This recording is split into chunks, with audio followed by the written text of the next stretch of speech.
शपथ। कविता। अध्ययन से पूर्व। पिताजी, आपने उन्हें क्यों उठाया? हमें असहाय व्यक्ति की हमेशा सहायता करनी चाहिए, मगर उसने तो आपको चोट पहुंचाई थी। भेदभाव इंसान के अवगुण को प्रदर्शित करता है, इसलिए मदद करते वक्त भेदभाव नहीं करना चाहिए। कविता का मूल तत्व परिस्थितियों के अनुसार स्वयं को परिवर्तित कर लेना चाहिए। हो मित्र या कि वे शत्रु हो, परिचित हो या परिचय विहीन, तुम जिसे समझते रहे बड़ा या जिसे मानते रहे दीन। यदि कभी किसी कारण से उसके यश पर उड़ती दिखे धूल, जो सख्त बात कहे उठने की, तेरी जीवा से हो ना भूल। मत कहो कि वह ऐसा भी था, मत कहो कि इसके 100 गवाह। यदि सचमुच की वह फिसल गया या पकड़ी उससे गलत रहा, तो सख्त बात से नहीं, स्नेह से काम जरा लेकर देखो। अपने अंतर का नेह अरे देख कर देखो। कितने भी गहरे रहे गर्त, हर जगह प्यार जा सकता है। कितना भी भ्रष्ट जमाना हो, हर समय प्यार भा सकता है। जो गिरे हुए को उठा सके, इससे प्यारा कुछ जतन नहीं। दे प्यार उठा पाए ना जिसे, इतना गहरा कुछ पतन नहीं। देखे से प्यार भरी आंखें, दुस्साहस पीले होते हैं। हर एक दृष्टा के को पल आंसू से गीले होते हैं। तो सख्त बात से नहीं, स्नेह से काम जरा लेकर देखो। अपने अंतर का ने भला देकर उसके तो देखो। तुमको शब्दों से बड़ा प्यार, तुमको शब्दों की आदत है। हे शपथ गलत है, शपथ कठिन, हर शपथ की लगभग आफत है। ली शपथ किसी ने और किसी की आफत पास से रग आई। तुमको शब्दों से प्यार, मगर तुम पर शब्दें छाई छाई। तो तुम पर शपथ चढ़ाता हूँ, तुम इसे उतारो स्नेह स्नेह। मैं तुम पर इसको मरता हूँ, तुम इसे बिखोरो गेहे गेहे। है शपथ तुम्हें करुणा कर की, है शपथ तुम्हें उस नंगे की, जो भीख स्नेह की मांग मांग मर गया कि उस भिखमंगे की। है सख्त बात से नहीं, स्नेह से काम जरा लेकर देखो। अपने अंतर का ने उसको तो देकर तुम देखो। भवानी प्रसाद मिश्र। शब्दार्थ करुणाकार अर्थात करुणा करने वाला। जतन अर्थात कोशिश प्रयास। आपुल अर्थात विपत्ति। गे अर्थात गृह घर। अंतर अर्थात हृदय। पतन अर्थात नष्ट हो जाना। यश अर्थात कीर्ति सम्मान। विहीन अर्थात बिना रहित। गवाह अर्थात साक्षी दृश्य करता।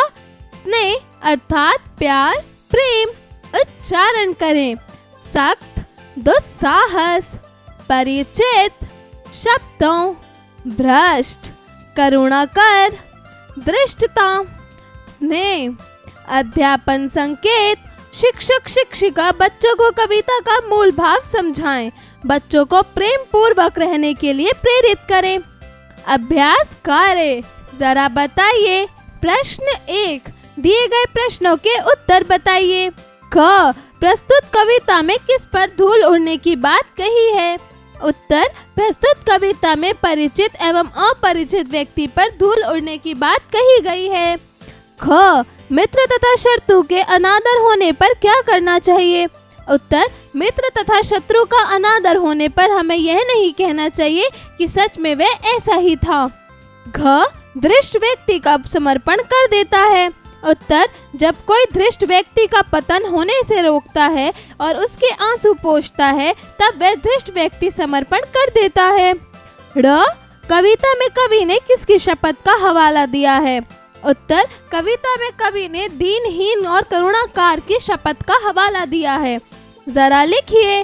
प्रश्न 2, दिए गए प्रश्नों के उत्तर लिखिए। क, प्रेम का प्रभाव किस किस पर पड़ता है? उत्तर, प्रेम का प्रभाव दृष्ट के साथ साथ प्रत्येक व्यक्ति पर पड़ता है। ख, किसी व्यक्ति से गलती हो जाने पर उसके साथ कैसा व्यवहार करना चाहिए?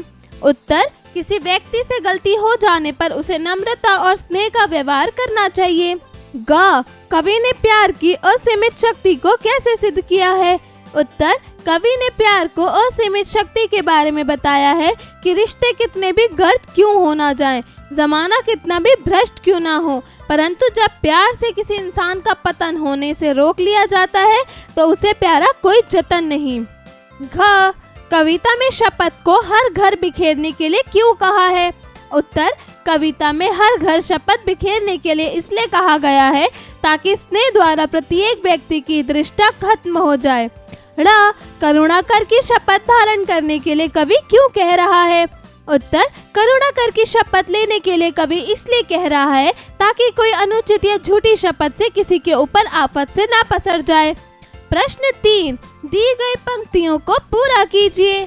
क तुम जिसे समझते रहे बड़ा या जिसे मानते रहे दीन, यदि कभी किसी कारण से उसके यश पर उड़ती दिखे धूल, तो सख्त बात कहे उठने की तेरी जीवा से हो ना भूल। ख कितने भी गहरे रहे गर्त, हर जगह प्यार जा सकता है, कितना भी भ्रष्ट जमाना हो, हर समय प्यार भा सकता है।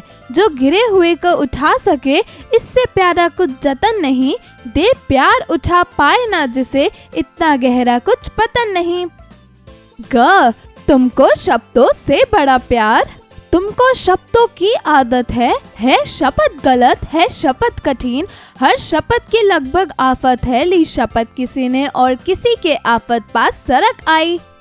प्रश्न 4, दिए गए शब्दों का उचित रूप से मिलान कीजिए। क सख्त, उत्तर कठोर। ख घे, उत्तर ग्रह। ग ने, उत्तर प्रेम। घ मित्र, उत्तर दोस्त। ड़ शत्रु, उत्तर दुश्मन। प्रश्न 5, दिए गए प्रश्नों के लिए उचित विकल्प का चयन कीजिए। क कविता में सबसे न्यारा जतन किसे कहा गया है? धृष्टता को, गिरे हुए को उठाने को, गर्त में गिराने को, इनमें से कोई नहीं। उत्तर, गिरे हुए को उठाने को। ख कवि के द्वारा शपथ को किस प्रकार उतारने के लिए कहा है? प्रेम पूर्वक, कठोरता से, कायरता से, दृढ़ता से। उत्तर, प्रेम पूर्वक। ग प्रस्तुत कविता के रचयिता कौन है?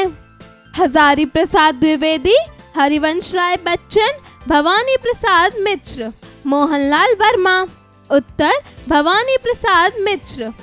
घ हमें किसकी सहायता करनी चाहिए? दुश्मन की, मित्र की, दोनों की, बड़ों की। उत्तर, दोनों की। ड़ कविता में प्रयुक्त शब्द आफत से क्या तात्पर्य है? विपत्ति, आपत्ति, सफलता, कंटकित। उत्तर, विपत्ति। जरा सोचिए। प्रश्न 6, प्रेम रक्त व्यक्ति किसी भी कार्य को सुचारू रूप से करवाने में सक्षम होता है। इस कथन से आप क्या समझते हैं? सोच समझकर बताइए। जरा भाषा पर गौर कीजिए। प्रश्न 7, दिए गए शब्दों से वाक्य निर्माण कीजिए। क शपथ, उत्तर, हमें देश के गौरव और सम्मान की रक्षा के लिए शपथ लेनी चाहिए। ख भ्रष्ट, उत्तर, आजकल सभी ईमानदारी को छोड़कर भ्रष्ट बनते जा रहे हैं। ग करुणा, उत्तर, मेरी माँ करुणा की सागर और ममतामय है। घ कठिन, उत्तर, हमें कठिन परिस्थितियों में घबराना नहीं चाहिए। ड़ परिचित, उत्तर, परिचित हो या अपरिचित व्यक्ति सभी का सम्मान करना चाहिए। प्रश्न 8, दिए गए शब्दों का संधि विच्छेदन कीजिए। क परिणाम, उत्तर, परिजमा नाम। ख दिगंबर, उत्तर, दिक जमा अंबर। घ भविष्य, उत्तर, भव जमा आश्रय। घ दुष्कर्म, उत्तर, दुष्जमा कर्म।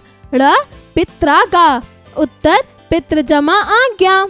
प्रश्न 9, दिए गए वाक्यों में कारक को रेखांकित करके लिखिए। क हेमंत ने राष्ट्रपति के हाथों पुरस्कार पाया। उत्तर, ने के। ख बाढ़ पीड़ितों के लिए चंदा जमा किया गया। उत्तर, के लिए।